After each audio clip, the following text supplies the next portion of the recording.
إن الحمد لله نحمده ونستعينه ونستغفره ونعوذ بالله من شرور أنفسنا ومن سيئات أعمالنا من يهده الله فلا مضل له ومن يضلل فلا هادي له وأشهد أن لا إله إلا الله وحده لا شريك له وأشهد أن محمدا عبده ورسوله أما بعد فإن خير الحديث كتاب الله وخير الهدي هدي محمد صلى الله عليه وسلم وشر الأمور محدثاتها وكل محدثة بدعة وكل بدعة ضلالة وكل ضلالة في النار. أعوذ بالله السميع العليم من الشيطان الرجيم. بسم الله الرحمن الرحيم. يا أيها الذين آمنوا اتقوا الله حق تقاته ولا تموتن إلا وأنتم مسلمون. يا أيها الناس اتقوا ربكم الذي خلقكم من نفس واحدة وخلق منها زوجها وبث منهما رجالا كثيرا ونساء واتقوا الله الذي تساءلون به والأرحام إن الله كان عليكم رقيبا. يا أيها الذين آمنوا اتقوا الله وقولوا قولا سديدا يصلح لكم أعمالكم ويغفر لكم ذنوبكم ومن يطع الله ورسوله فقد فاز فوزا عظيما. وقال إذ قرب قربان فتقبل من أحدهما ولم يتقبل من الآخر قال إنما يتقبل الله من المتقين. وقال ويؤثرون على أنفسهم ولو كان بهم خصاصة ومن يوق شح نفسه فأولئك هم المفلحون. تمام قسم کی تعریفات اللہ رب العالمین وحدہ لا شریک کے لیے لائق و زیبا ہے، جو ساری کائنات کا تنہا خالق و مالک ہے، اور بے شمار درود و سلام ہو اللہ کے آخری نبی جناب کریم محمد رسول اللہ صلی اللہ علیہ وسلم کی ذات مقدسہ پر۔ محترم حاضرین، عزیز ماں اور بہنوں، عربی زبان میں دو الفاظ استعمال ہوتے ہیں جسے میں نے سورہ مائدہ اور اس کے بعد سورہ حشر کی آیتوں کے تناظر میں بیان کیا۔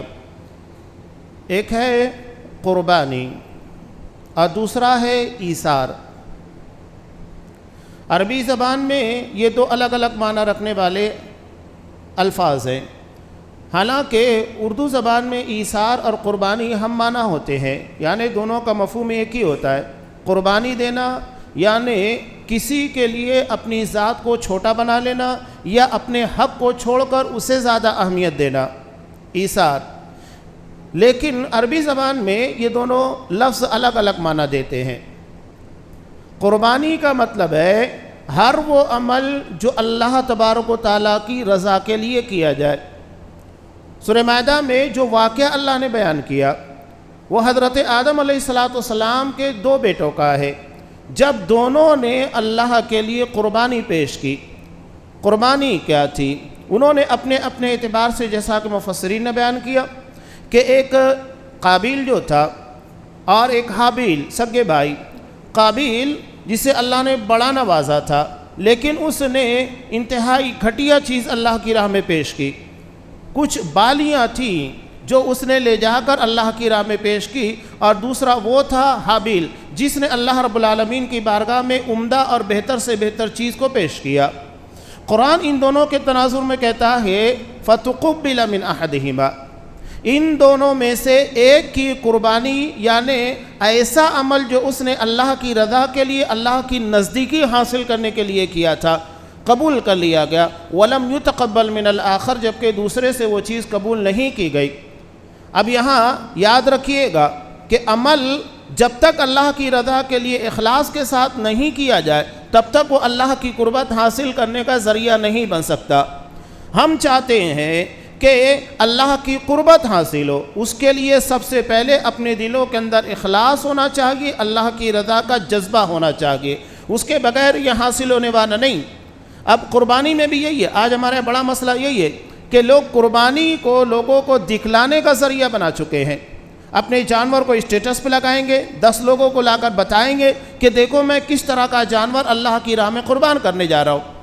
اب بتائیے کہ اس میں اللہ کی رضا کا جذبہ کہاں رہ گیا کہ صرف اللہ کو راضی کرنا ہے، اللہ تبارک و تعالیٰ کو خوش کرنا ہے؟ یہ چیز تو مفقود ہو جاتی ہے۔ آپ اسے لوگوں کی ریاکاری کا ذریعہ بنا رہے، جبکہ قربانی کا پیغام اخلاص للہیت ہے کہ ہم صرف اللہ کی رضا کے لیے جو کام کرنا ہے کریں۔ تو یہ واضح پیغام اس میں دے دیا گیا، اور جس کی قربانی کو قبول نہیں کیا گیا تو اس کے بارے میں بالکل واضح تھا کہ وہ دل کی رضامندی کے ساتھ کیا گیا عمل ہی نہیں تھا۔ اللہ نے آگے کیا کہا؟ انما یتقبل اللہ من المتقین، کہ حقیقت میں اللہ صرف متقیوں سے ہی قبول کرتا ہے۔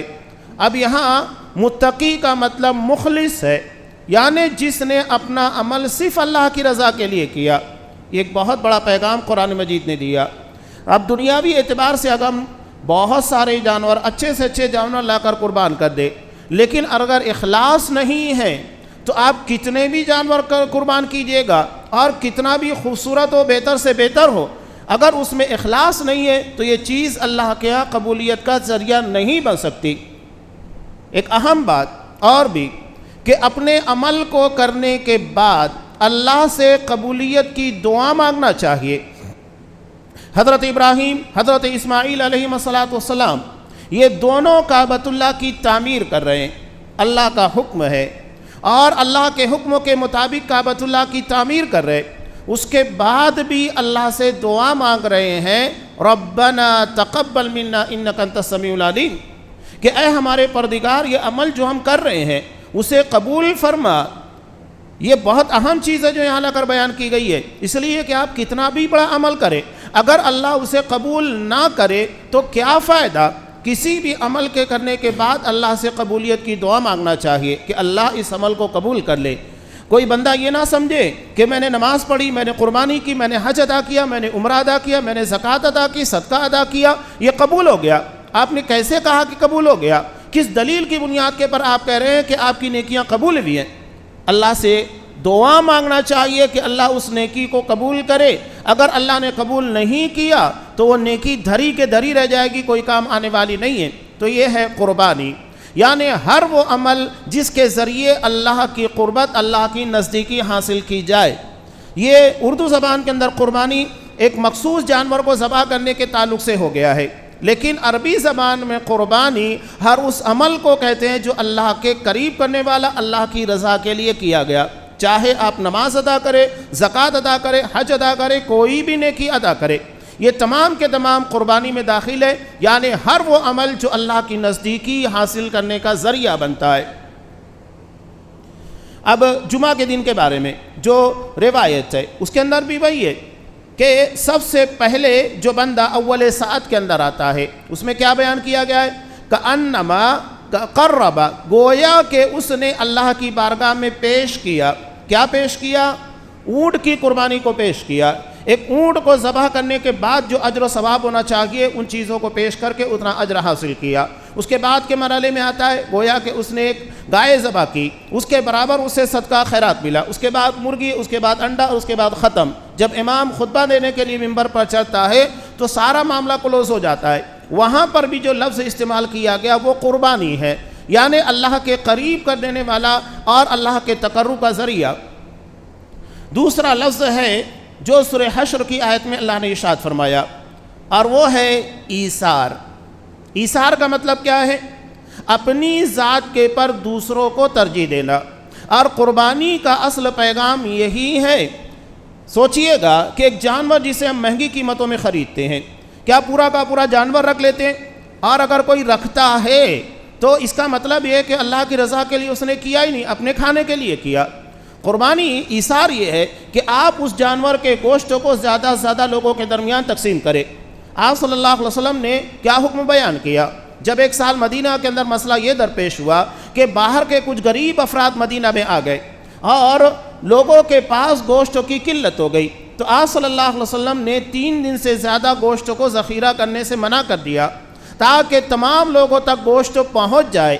اصل مقصد وہی ہے کہ غریب اور نادار قسموں کے لوگوں کو گوشت مل جائے، لیکن اگر آپ اسے فریج کے اندر ہی ڈال کر پورا جمع کر دے رہے ہیں تو پھر فائدہ کیا ہے؟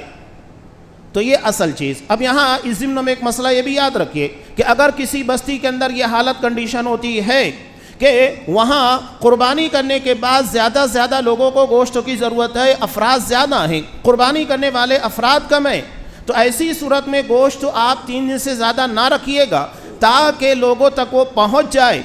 آپ جانور ذبح کر رہے ہیں، جانور ذبح کرنے کے بعد پتہ یہ چل رہا ہے کہ گلی محلے کے اندر یا اپنے دوست اور رشتہ داروں کے درمیان بہت سارے لوگ ہیں جنہیں گوشت کی ضرورت ہے، اس کے بعد بھی آپ آدھے سے زیادہ بلکہ تقریباً پورا جانور فریج کے اندر ڈال کے رکھیں، تو کیا فائدہ قربانی کا؟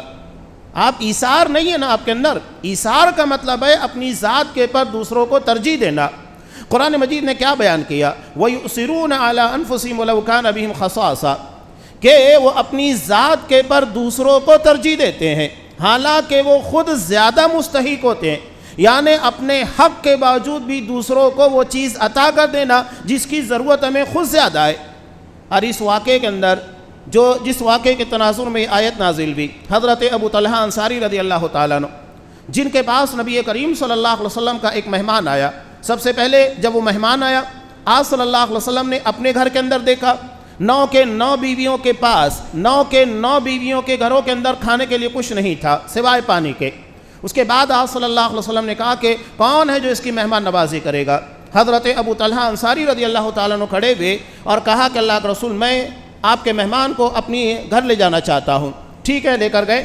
گھر جانے کے بعد پتہ چلا کہ گھر میں اتنا ہی کھانا ہے جو صرف ایک آدمی کے بھوک کو مٹانے کے لیے کافی ہے، اس سے زیادہ نہیں ہے۔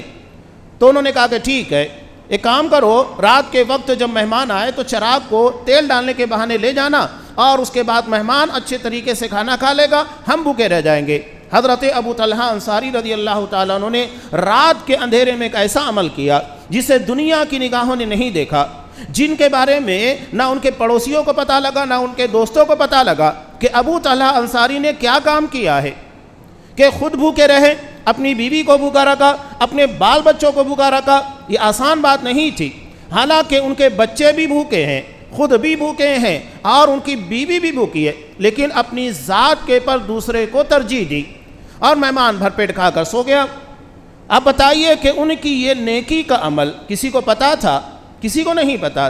نہ حضرت ابو طلحہ رضی اللہ تعالیٰ عنہ نے کسی کو بتایا کہ رات میں نے کیا کام کیا ہے، جیسا کہ آج ہمارے یہاں لوگ اپنی نیکیوں کا اظہار کرتے ہیں۔ صحابہ اور ہمارے درمیان ایک بہت بڑا فرق یہی ہے کہ وہ اپنی نیکیوں کو چھپاتے تھے اور اپنے گناہ کو ظاہر کرتے تاکہ دنیا میں پاک و صاف ہو جائے۔ اس کے برخلاف ہمارا معاملہ یہ ہے، ہم اپنے گناہوں کو چھپانے والے اور نیکیوں کا اظہار کرنے والے کہ دیکھو میں نے فلاں نیکی کی، فلاں نیکی کی، لوگوں کے درمیان اس کی چرچا ہونا چاہیے، لوگوں کو پتہ لگنا چاہیے میں نے کیا نیکی کی ہے۔ جبکہ صحابہ اپنی نیکیوں کو چھپاتے تاکہ وہ آخرت کی کامیابی کا ذریعہ بن سکے، وہ صرف اللہ کی رضا کے لیے ہو۔ آپ صلی اللہ علیہ وسلم نے کہا کہ ابو طلحہ تم نے کیا ایسا کام کیا کہ اللہ نے قرآن مجید کے اندر تمہارے عمل کی تعریف کی؟ نبی کریم صلی اللہ علیہ وسلم کو بھی نہیں پتا، بس قرآن مجید کی آیت نازل ہو گئی اور اللہ نے ان کی خوبی، ان کی توصیف کو بیان کیا کہ وَيُؤْثِرُونَ عَلَىٰ أَنفُسِهِمْ وَلَوْ كَانَ بِهِمْ خَصَاصَةٌ، کہ وہ اپنی ذات کے پر دوسروں کو ترجیح دیتے حالانکہ خود زیادہ ضرورت مند ہوتے ہیں۔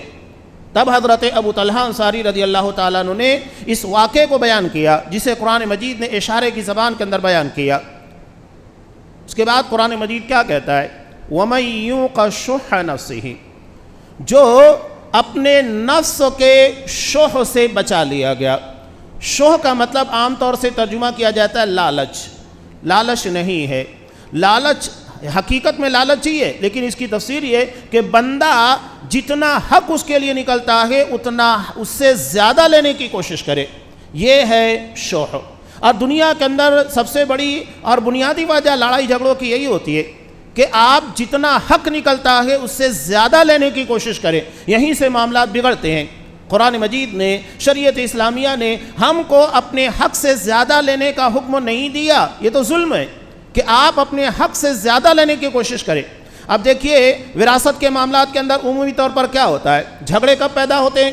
جب آپ اپنے حق سے زیادہ لینے کی کوشش کریں، جتنا شریعت آپ کو دیتی ہے آپ اس سے زیادہ مانگنے لگ جائے۔ بعض مرتبہ ایسا بھی ہوتا ہے، بلکہ میراث کے ترکے کی پنچایتوں میں کتنے لوگ ایسے بھی ہیں، اللہ رحم کرے، اللہ ہدایت دے، کہ صاف طور کے پر انکار کر دیتے ہیں، نہیں میں شریعت کے فیصلے کو نہیں مانتا، میں شریعت کے فیصلے کے مطابق میں ترکہ نہیں تقسیم کروں گا۔ کتنی عجیب و غریب بات ہے۔ آپ کسی عالم سے پوچھئے گا کہ اس کا مطلب کیا ہے کہ آپ شریعت کا انکار کر رہے ہیں، اللہ سے بہتر آپ کو فیصلہ کرنے کی توفیق ہو گئی، نعوذ باللہ۔ اللہ نے انسانوں کے لیے میراث کے جو مسائل بیان کیے اس سے بہتر آپ کر سکتے تھے، اس لیے آپ اللہ کے حکم کو نہیں بلکہ اپنے طور طریقے کو چلائیں گے۔ اللہ کے دین، اللہ کی شریعت کا کھلا انکار، یہ ہوتا ہے۔ یہاں بنیادی وجہ بنتی ہے شح، یعنی اپنے حق سے زیادہ لینے کی کوشش کرنا، جو مل رہا ہے اس سے زیادہ۔ ہمارے یہاں کیا کرتے ہیں کہ جب شادیاں ہوتی ہے، شادی میں لڑکی کے اوپر بہت سارے اخراجات، ہنڈا جو کہ غیر شرعی رسم ہے، طور طریقہ ہے جو اسلام کے مزاج کے بالکل خلاف ہے، وہ دے دیا۔ اس کے بعد ہم سمجھتے ہیں کہ ہم نے حق ادا کر دیا، اب بہن کو اپنے باپ کی پراپرٹی میں سے کچھ نہیں دینا ہے۔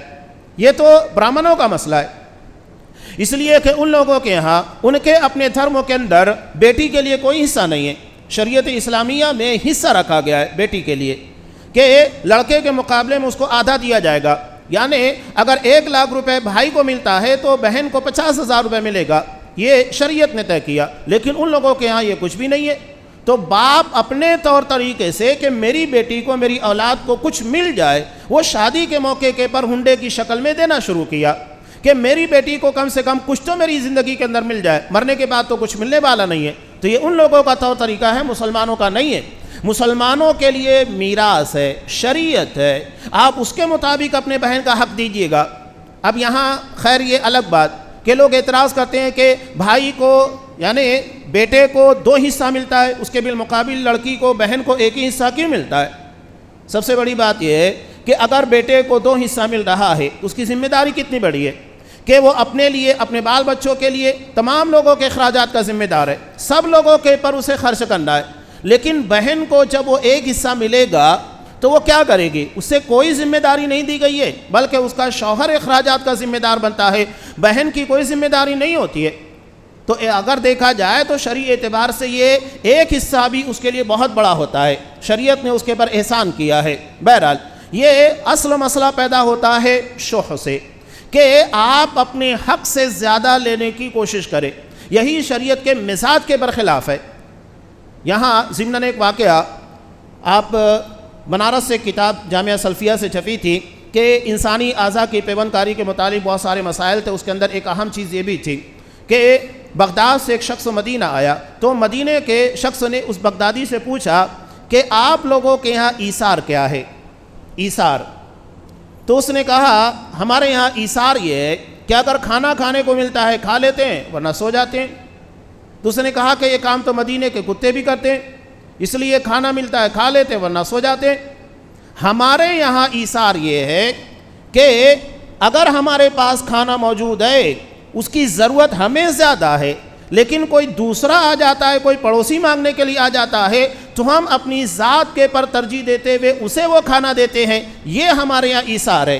اور یہی چیز قرآن مجید نے بیان کی ہے۔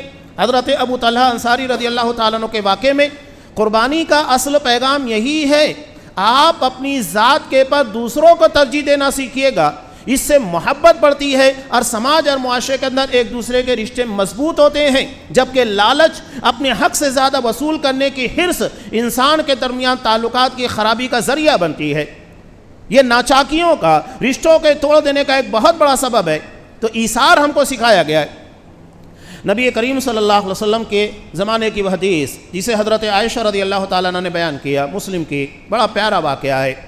ایثار، اپنی ذات کے پر دوسروں کو ترجیح دینا، ایک مانگنے والی جسے ہم اپنی زبان میں بھکارن کہتے ہیں، اس سے سیکھیے گا۔ حضرت عائشہ رضی اللہ تعالیٰ عنہ کہتی ہیں کہ ایک بھکارن، مانگنے والی، یہ میرے پاس آئی اور اس کے پاس اس کی 2 بچیاں تھیں، بہت شدید بھوکے تھے، میرے گھر کے اندر کچھ نہیں تھا سوائے 3 کھجوروں کے۔ میں نے وہ تینوں کے تینوں کھجوریں اٹھائیں اور اسے دے دی۔ یہ پہلی قربانی ہے، ایثار ہے کہ حضرت عائشہ رضی اللہ تعالیٰ عنہ نے اپنی ذات کے پر اس مانگنے والی عورت کو ترجیح دی کہ جو چیز کی ضرورت انہیں زیادہ تھی اسے اٹھا کر مانگنے والی کو دے دیا، یہ ایثار ہے۔ اس کے بعد جب اس ماں نے، جو بہت بھوکی تھی، 3 کھجور ملی، اس نے ایک کھجور اپنی دونوں بچیوں کو دی اور 1 کھجور خود کھانا چاہتی تھی تاکہ تینوں کو کچھ نہ کچھ مل جائے۔ اب بچیاں بہت بھوکی تھیں اور شدت کی بھوک کی وجہ سے وہ اپنی کھجور کھانے کے بعد اپنی ماں کی اس 1 کھجور کا بھی مطالبہ کر لیا جسے بھوکی ماں کھانا چاہتی تھی۔ اب بچیوں کو کیا احساس کہ ماں بھوکی ہے، اسے بھی ضرورت ہے، لیکن ماں تو ماں ہوتی ہے نا۔ اس نے دیکھا کہ میری بچیاں بھوکی ہیں، حالانکہ وہ خود بھوکی تھی، لیکن جیسے ہی بچیوں نے اسے کھجور کا مطالبہ کیا، فوری طور کے پر ماں نے فشقت التمرۃ التي كانت تريد ان تاكلها، جس کھجور کو وہ کھانا چاہتی تھی اسے 2 حصوں میں تقسیم کیا اور آدھی آدھی دونوں بچیوں کو دے دی۔ حضرت عائشہ رضی اللہ تعالیٰ عنہ فرماتی ہیں فَأَعْجَبَنِي شَأْنُهَا، اس کا یہ عمل دیکھ کر میں تعجب میں پڑ گئی کہ ماں، اس کے دل میں منتا کا کیا جذبہ ہوتا ہے کہ اتنی شدید بھوک کے بعد وہ ماں اپنی بھوک کو نہیں دیکھتی ہے بلکہ اپنی بچیوں کی بھوک کو دیکھتے ہوئے اس ایک کھجور کو بھی ان دونوں کے درمیان تقسیم کر دیا۔ جب آپ صلی اللہ علیہ وسلم آئے تو میں نے اس واقعے کا تذکرہ نبی کریم صلی اللہ علیہ وسلم سے کیا، تب آپ صلی اللہ علیہ وسلم نے کہا ان اللہ قد اوجب لها بها الجنہ او اعتقها بها من النار، یقیناً اللہ نے اس کے اس عمل کی بنیاد کے پر اس کے لیے جنت واجب کر دی ہے یا اس کے جہنم سے نجات دے دی ہے۔ کتنی بڑی بات آپ صلی اللہ علیہ وسلم نے کہی۔ بتائیے کسی مذہب کے اندر کسی مانگنے والی کو اس قدر اہمیت دی گئی، اس کے جذبے کی اتنی قدر کی گئی، اس کی ایثار، اس کے قربانی کو اتنا زیادہ اہمیت دی گئی۔ وہ مانگنے والی ہے، اللہ یہ نہیں دیکھتا ہے کہ وہ بھکارن ہے، مانگنے والی ہے، اللہ جذبوں کی قدر کرتا ہے۔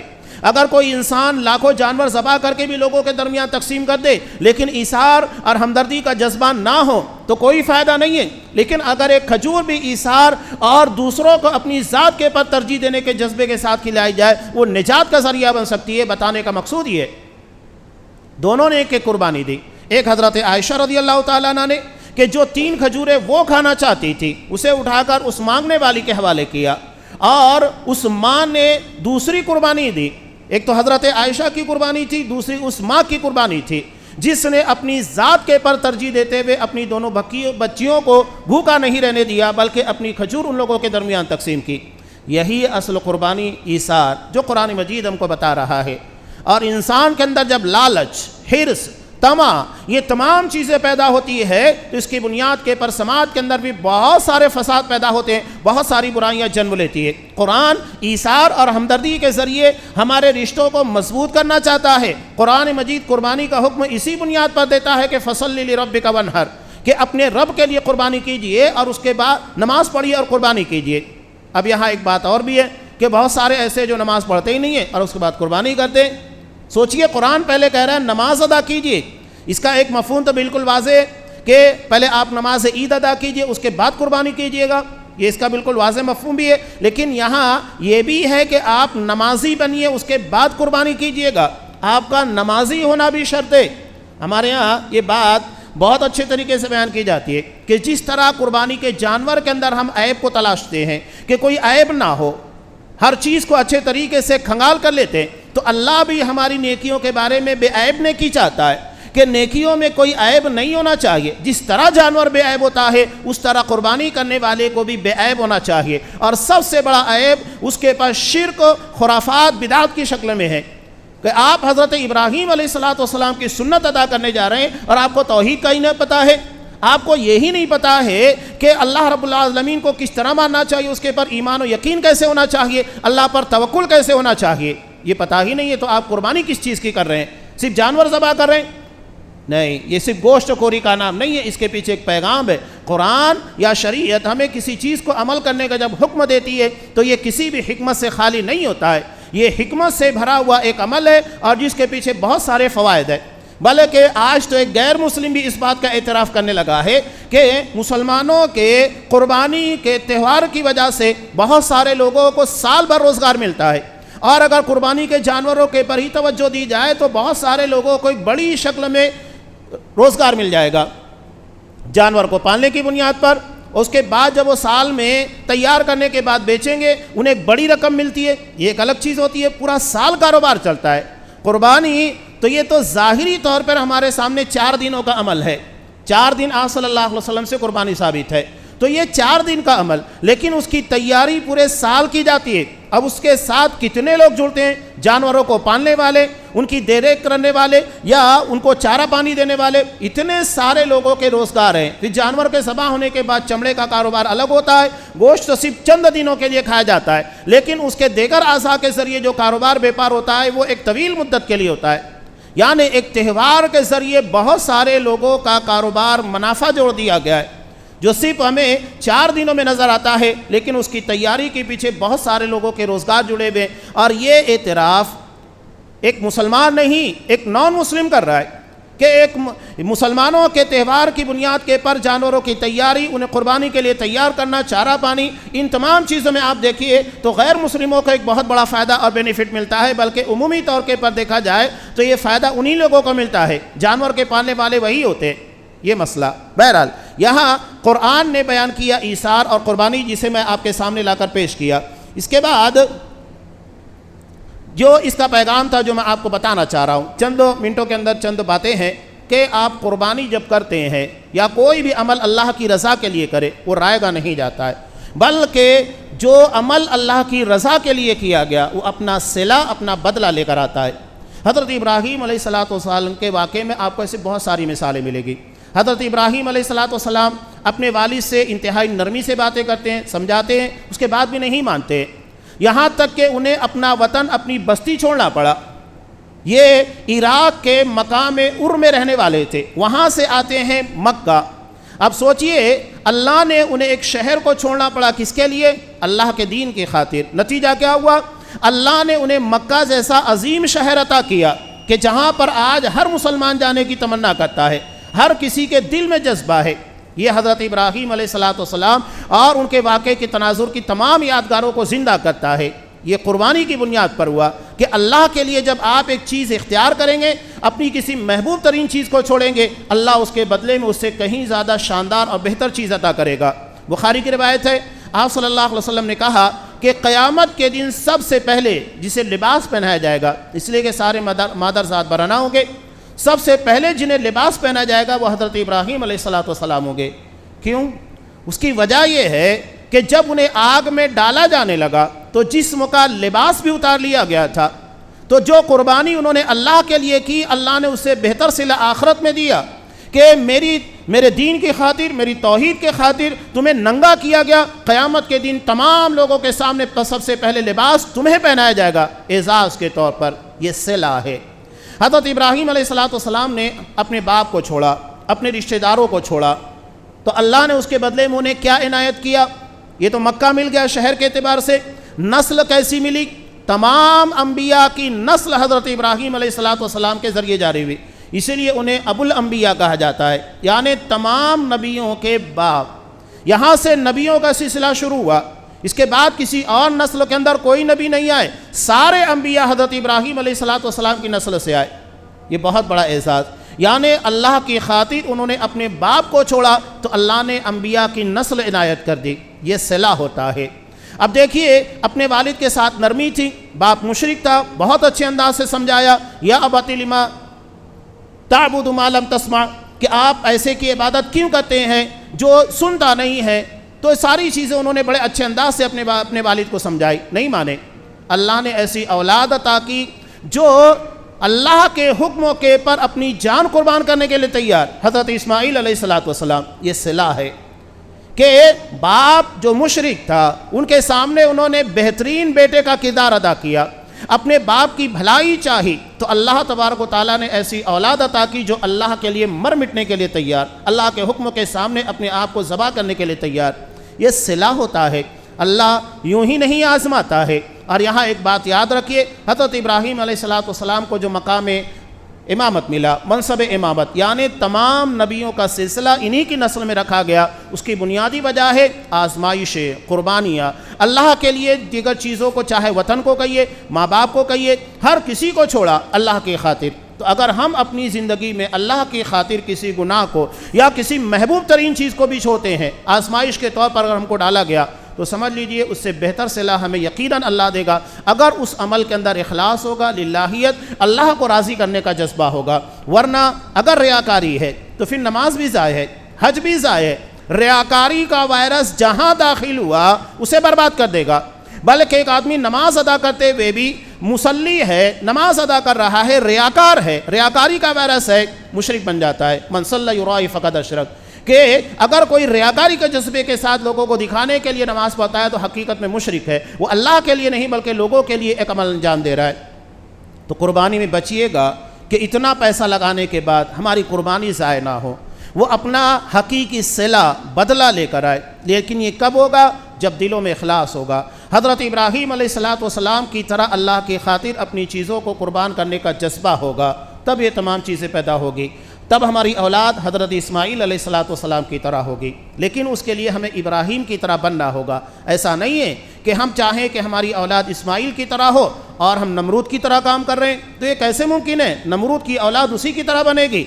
لیکن اگر ہم چاہتے ہیں کہ ہماری اولاد بہتر ہو تو پھر اس کے لیے ہمیں ابراہیم علیہ السلام کی طرح بننا ہوگا۔